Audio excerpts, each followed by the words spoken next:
Hey everyone, welcome back to CryptoCache. Thank you so much again for joining me here. Hope you're having a great day. We're taking a quick look, of course, at the crypto market overview, specifically going to touch on some updates here with the government shutdown, as well as specific areas here on the back end with the order blocks. There's some obvious areas of interest, and then some CME future gaps here as well that are in the process of potentially getting filled.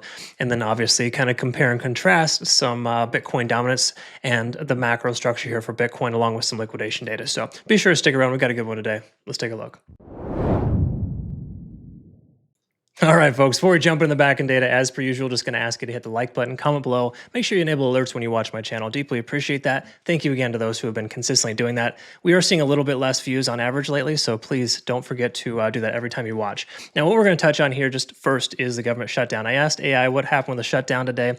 Pretty straightforward. Last night, essentially, there was a 60-40 vote here, basically, for the Senate to kind of provide funding until January 30th for the government. So that's good in a lot of ways, but there are still a lot of workers, basically about 1.4 million federal workers that were faced with unpaid furloughs and work without pay for over a month. So it's a big bummer that happened, but generally speaking, they're trying to make it right. But by no means is the government shutdown finished. They're still figuring things out, but the simple way to understand it is that there's progress, and that's important. That's partially why we probably saw the price action for Bitcoin take off late last night. All right. Either way you look at it, let's go ahead and jump into some backend data here, kind of see what's going on. There's a 1055 is kind of a heavy concentration of volume above the price, based on the simple fact that there's a lot of selling pressure there. Now, I think we're going to see some resistance between 1055 and 1075. We talked about that all last week. Now, as far as buying pressure, I'm thinking 104K is going to be that level, mainly because we have a pretty significant CME gap here. So if you look on the left-hand side, this is the CME gap that essentially has been created from over the weekend. So Friday, CME futures closed at 104.1 and essentially reopened in the 105K range on Sunday. Okay. Now, obviously, the candle wicked down there to fill a little bit of it, but for the most part, 104K seems like a practical consideration for the next price point for Bitcoin, based on the simple fact that in the last, 6 months of trading, we've seen almost every single CME gap get filled, and every one of them gets filled within 2 to 3 weeks. So it doesn't necessarily mean it's going to happen today, but I think in due time, it definitely will. I'm more so leaning more towards it pulling back today, just based on the simple fact that that was kind of a buy the rumor, sell the news situation, or pump the price based on good news, and now the realism's kicking in. One of those things, but that's just an important thing to recognize. All right, so try not to be uber bullish just because everyone on social media right now is screaming altcoin season. I mean, really, we have one good day, 24-hour period, and everybody's ready to rock and roll to the moon now. That is just, it's pathetic. But anyways, conversation for another day. You can't fool me. All right, now either way, take a look here at Ethereum. 3480, basically 3500 is that lower range. So we're getting close to that being filled almost already. About 2/3 are already down. So there's that for Ethereum. And then Solana, no real gap there. I mean, you could argue that there was one, but it's already been filled. So nothing to worry about. All right, jumping on over to the weekly time frame here for Bitcoin. I think it's important to recognize a couple of things here just really quickly to note. First of all, we're still maintaining above the 50-day SMA. This is awesome stuff. Definitely letting us know that we're still in decent shape. Every time Bitcoin's hit this level, it's continued to progress higher, right? So once more, history repeats itself. This is the local bottom. Now, we don't want to touch ourselves to that mindset because of one thing, but I do think that's a very positive consideration. Until we lose that level, we pretty much want to presume that it will hold. All that said, though, 109K is pretty much that really important level for us. So just to kind of clarify, this is that previous low. We saw that low tested 1, 2, 3, 4, 5, 6, 7 times before it broke down. And you saw prior to that as well, it was tested almost about 7 times before it broke above. Okay, so it doesn't imply that we're going to spend 7 weeks below it. It just implies that we got to get back up above that bad boy to feel confident in this progression higher. Okay, so me personally, unless we close above 109K on the weekly, I'm not remotely bullish at this point, okay? Nor am I bearish too, because you got to understand, you can't be like attaching yourself to a specific mindset. You want to understand the overall trend and trade with that slight bias, but not the overall scenario there. Some people just literally like, okay, we're bearish, we're bullish, and that's it. There's no other way around it. There's tons of gray area in trading, folks, and you got to recognize that. Anyways, try not to attach yourself to a direction in either way just yet. The trend is down tentatively, but we could be bouncing here soon. That's kind of where we're at. Daily time frame is kind of reflecting that we have a lot more liquidation on the downside. I think close to that 104K range makes more sense. Once more market makers, they're going to fill that CME gap. They're going to want to sweep those late longs. There's going to be a lot of stubborn people too right now that are extremely bullish because they're watching other influencers that are telling you to just buy, buy, buy. Now, we took some solid profits this weekend, by the way, with what, SUI 83%, ETH 72, Cardano 25, and AVAX 20. So we had some nice long positions. A couple of them were opened late last week, but two of those, of course, AVAX and ADA, were yesterday. The day before. Those are Saturday trades. But what I'm getting at is the fact that those numbers are reflected of short-term continuations, right? We're not taking these longs to metaphorical highs or super ridiculous highs. We're taking them to local highs in the ranges. We secure profits. That way, when the price pulls back, we either consider a new long or we maybe even consider some shorts, right? But I think it's a little too early to do both because we're kind of in that transition right now, okay? And transitions you want to treat with respect, okay? And what I mean by that is just simple way to understand it. When the price action is trying to figure out which side it's on, you want to either trade that range or wait for that range to be broken. It's kind of what we're looking at here. And I think we did break a range in a lot of ways, but we want to wait for that bullish back test first. I'll explain more so on the charts what I mean by that. 30-day time frame does indicate more upside potential for progression or continuation based on liquidation being higher to the upside. So from a larger perspective, it makes more sense for Bitcoin to go higher. Now, when it comes to liquidation, there's a 10-to-1 ratio for shorts versus longs here recently in the last 24 hours. That's a pretty significant margin. So that basically means anybody shorting just got absolutely destroyed. Same thing with Ethereum. That's mostly like that's like a 3-to-1 ratio. So it basically implies that Bitcoin pushed really high. And obviously some select altcoins did well, but they're not performing as well as they should because it's still like early stages here. We did see some ETF net outflow on the 6th. That was roughly 3 to 4 trading days ago. Keep this in mind. This is a delayed number here for ETF net flow. But at this point here, that kind of just lets us know that Friday was obviously not a great day. We knew that leading into the weekend. All that said, let's take a look here at the backend data first and kind of just jump into the charts really quick after. I got the monthly here pulled up. Let's go ahead and zoom into the last 7 days and just kind of recognize the lower support ranges for us based on open interest, which is, once more, there's that 104K range. That's the area I'm heavily interested in. I'll show you on the charts what I mean by that and why I feel that way, but that's right where the CME gap's hanging out. That's our previous highs. It's just kind of an area of confluence. We could very well still see 99 to 101,000. That's a heavier area of confluence, but also open interest. It can work like a magnet in a lot of ways where the price pulls towards that, but with us building a solid foundation of volume just above that, I think that's less likely to occur. Once more, still too early to tell. At this point, liquidation delta is at 6 billion to the upside, letting us know that bulls are in control tentatively. And we look here as well, this is the last 7 days worth of trading. There's a little bit of liquidation to the downside, not too much. There's more so to the upside here. Okay, well, if we actually look at the 3-day, that'll probably be a little more specific. I like to look at the 3-day on Mondays just because it gives us perspective of how the weekends are shaping up, because this is liquidation left from the weekends. And there is still some left down below. What do you know? 104,000 right there. So 104K seems very, very practical. Now, whether we take a long at that level or wait to see how it holds first it really depends on the kind of trader you are and what kind of trades you like to take. But generally speaking, that's what I'm kind of leaning more towards, $104,000 entry as a rough estimate for long. All that being said, we can kind of just reinforce the potential for that, right? So we got our CME gap here at 104,000. We got a previous high that hasn't been retested as a new low yet at 104,000. We've also got two moving averages, the most important averages on the 4-hour time frame, in my opinion, at the 20 and the 50-day SMA, hanging out as an average of about 103.7. So 103.5 to 104K. It still seems like a very good consideration for a long. That's what I'm going to be leaning more towards here. We're also overextended here at a 9 on TD sequential. Commonly, when you see that, the price action will reverse itself, right? So I'm not saying we're going to go super low, but we're probably going to pull back here in the relative near future. It would be unusual for Bitcoin to continue to progress higher unless there's a significant fundamental catalyst that we're not aware of. Perhaps there's an awesome change with the government shutdown that could facilitate that. But from a 4-hour perspective, we're looking pretty good here for a short-term correction, but likely for further upside. And to touch on upside, just to clarify, we do have a resistance range between 105 107.5 and 107.5. That's this little red range here. There's also a fair value gap upwards about 109.5.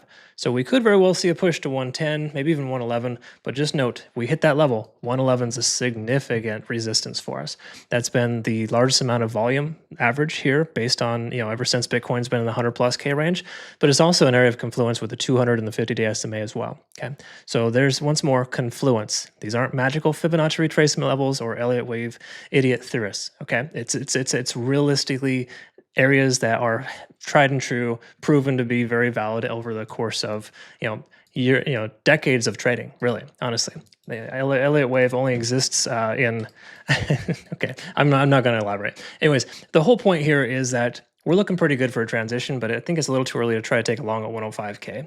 Maybe wait for 104, possibly even wait for a little bit lower or average in, right? Just because 104K seems like a realistic area to bottom out, it probably won't be, Market makers are really good at being like, screw you guys, and then everybody flips short and then they go right back up.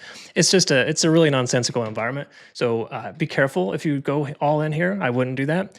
I'm considering averaging in, 104, 103.5, maybe 103K as a consideration for 3 average entries into a position. I like to average into my positions. That's just kind of how I am. But once more, everyone has different strategies. So those are my thoughts. What are yours? Comment below. Let's take a look at some altcoins. All right, folks, take a quick look here at Ethereum first, and just to kind of give you a foundational understanding, just like with Bitcoin, I expect 104K for Bitcoin. I'm expecting 3450 for Ethereum, just based on the fact that it's moving consistent with Bitcoin, if not 2x the downside.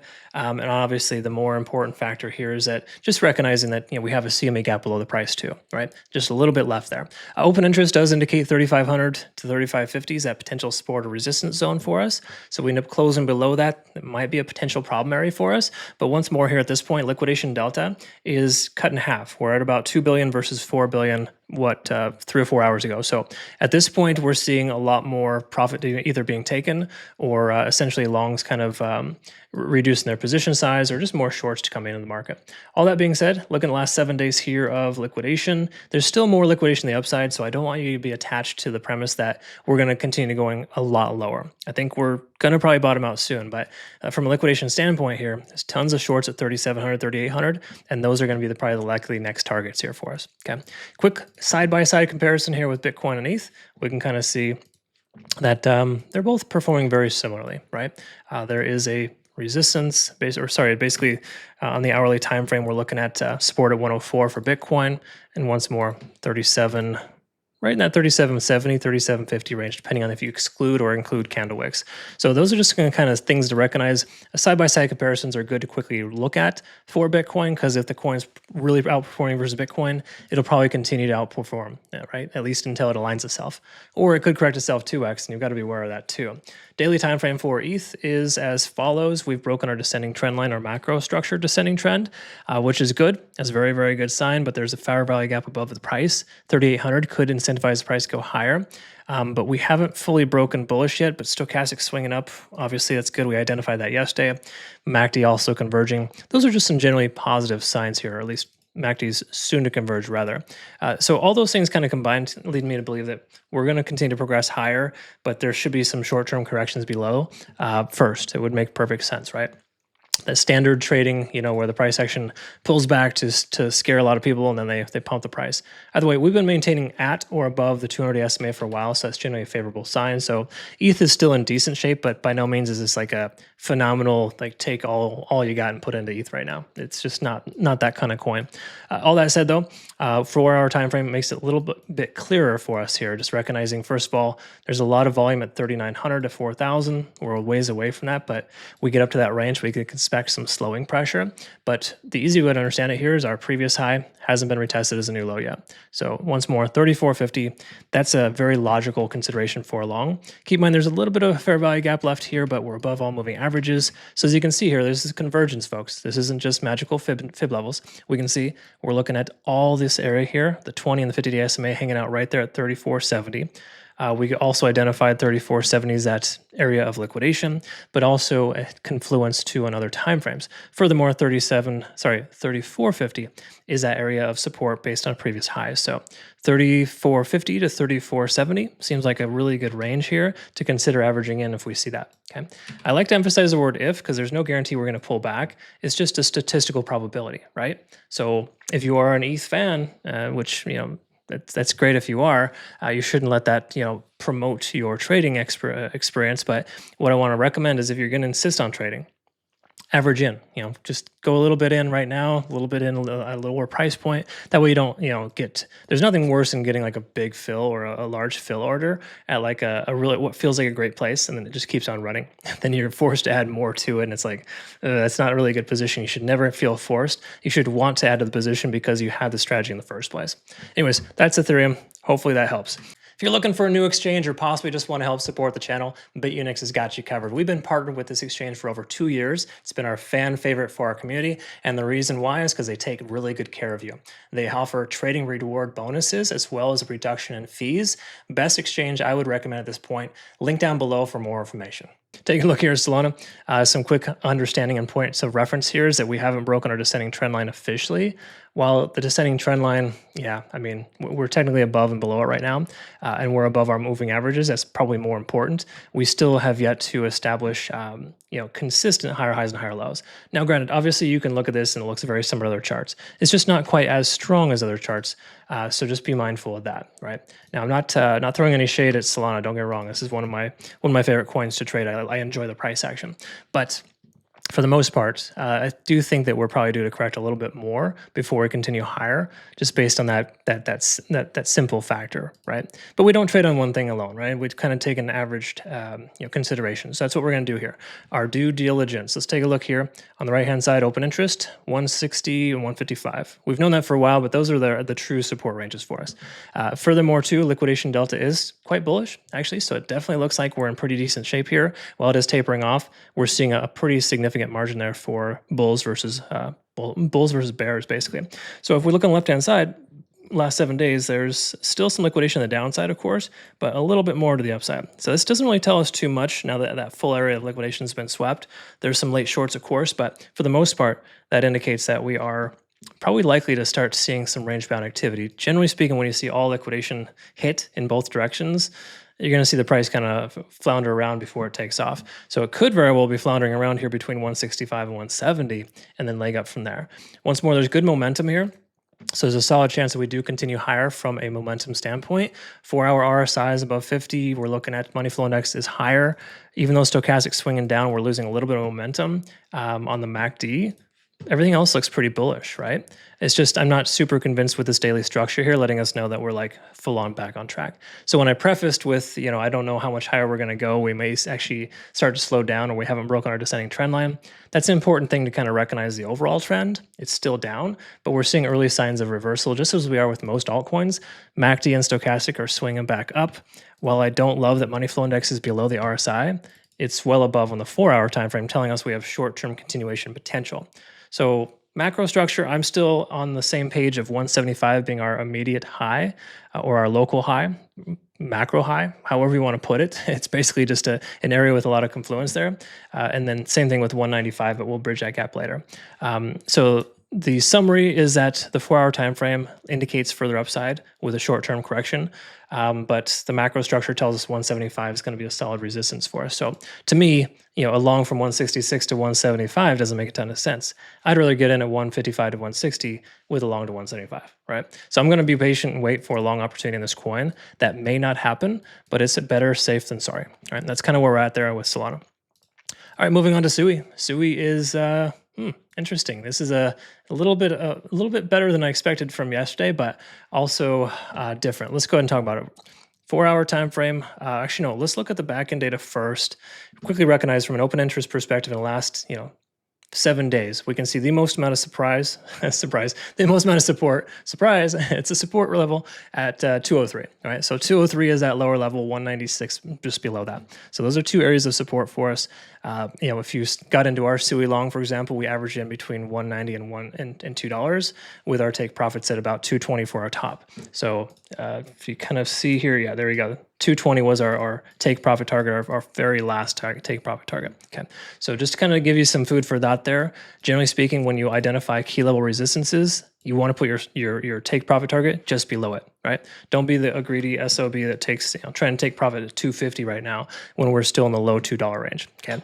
That's all well and good, and I'm sure at some point you probably get lucky and you're going to brag about it on social media, show that you still have an open trade that has like 1,000x return or whatever, but that doesn't do much, honestly, because you're going to get eaten up on fees, and you're probably going to get liquidated multiple times between now and then. Secure profits when you can, folks. That's the market win. There's no other way around it. Okay, back to this here. We know open interest exists there at the lower ranges. Liquidation delta is high, but not super high. It just tells the bulls are in control. We can see this area liquidation at 220 got hit. The price turned around here. So in the last 7 days, there's still tons of liquidation upside, right? But that doesn't mean we just get blindly bullish and the price goes straight up from here. It just kind of tells us that that is there, right? But in the last 3 days, if we look at this here, I'm willing to guess there's some below us. And this may be the next target. So not proposing we're going to see $2, but we're starting to see more liquidation pile up in that low $2 range, right? So if market makers are good at their job, we'll probably see 203 hit and then the price return there. So I'm going to be super interested in a long on SUI in the low $2 ranges as that happens. Between now and then, taking along at what feels like the top or like a double top here doesn't feel too good, right? Especially based on the premise that I feel Bitcoin is going to continue to pull back. So that's just my thoughts here. The 4-hour time frame does indicate we're seeing some slight divergences, but we're still over some key levels. That's helpful. The daily time frame is still very, very much not in good shape. We're still under all moving averages.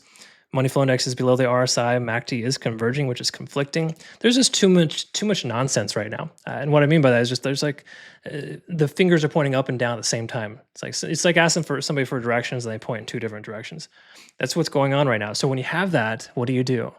Now, if you've been watching my channel for a while, you'll know that the recommendation is to not consider trading until this coin looks better. And to me, 205, 210, that would be a better consideration than right now. And we want to reevaluate and see how Bitcoin looks at that time. Between now and then, 220 is still a solid resistance for us, even though it's been tested multiple times. So we just got to be mindful of that area too, right? So 203 or 220, those are the 2 areas I'm interested in. Hypothetically, if we're going to continue ranging along in the 205 range makes sense. And obviously a short from 220 also makes sense, but that ship's already kind of sailed, right? So anyways, patience, folks, it pays off in the long run, and you're going to drain your account a lot slower if you're going to be a patient trader, okay? That's what we do in our community anyways. We try not to FOMO into everything. Now, this is one coin that could have been a good FOMO, of course, but you never truly know. We did indicate, though, yesterday and the day before that this coin's been looking pretty darn bullish in the overall sense. While it wasn't like max bullish because the macro structure still looks quite poor, it's still looking quite nice. And what I mean by that here is if we look at open interest, there's a solid foundation at 237 and 225. And then, of course, liquidation delta is green, right? We're solid green here. We are pretty significant. 600 million is a lot of longs in this coin. Now, does that imply the price is going to keep going higher? Not exactly, especially with all this liquidation having been swept here. There's a solid chance we do pull back soon. Let's look at the last 3 days and just see kind of what the weekend liquidation data tells us. And if we look here, last 3 days, it's pretty similar last 7 days, honestly. There's some liquidation starting to pile up between 240 and 250. So that could be the next target, but there's not like a ton in both directions, right? We got a little bit to the upside, kind of spread out to the downside.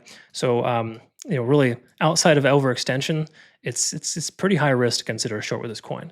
But the likelihood of it pulling back is quite high based on the sentiment that the majority of the market's going to pull back, or at least we could see a short-term correction for the most part.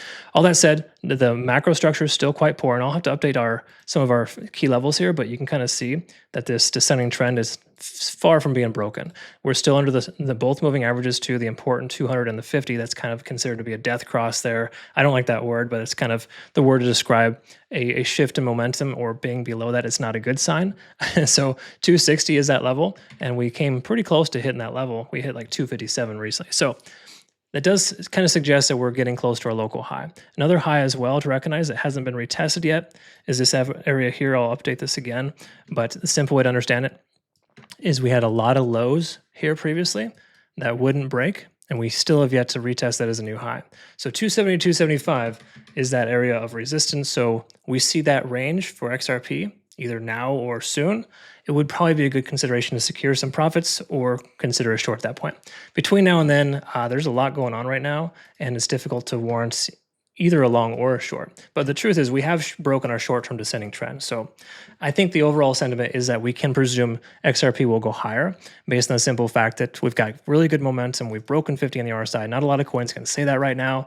And then if we look at the 4-hour time frame, it's roughly the same here. We're maintaining right above 70 in the RSI. This is a take profit target though, folks. When the RSI kind of just hangs out right there at 70, it usually implies you should secure some profits. Once more, I'm not talking about your spot bag and your wonderful, idea of seeing this XRP coin to like 10, 1,000, $5,000 at some point. I mean, I cannot believe there are people that actually think that. But regardless of that nonsense, if you are an XRP enthusiast and you want to hold on for a long time, definitely do that. I'm not talking about spot bags when I refer to these coins here. I'm more so talking about leverage plays because that's like what 99% of people trade. Okay, so I'm just kind of speaking in good terms here of being very safe. I don't recommend you consider selling your spot bag at 270. You just keep averaging in on the way down if it pulls back again. That's the concept there. Okay. So anyways, that's XRP for you in a nutshell. I hope that makes sense. I'm definitely short-term bullish on this coin, but there's some fair value below the price. A decent chance we do retrace at least by a small margin before we leg up again. Okay, so that's where we're at. I hope you learned something today. Comment below if you can. Let me know what your thoughts are. We'll look forward to seeing the next one. Take care of yourself out there. Bye-bye.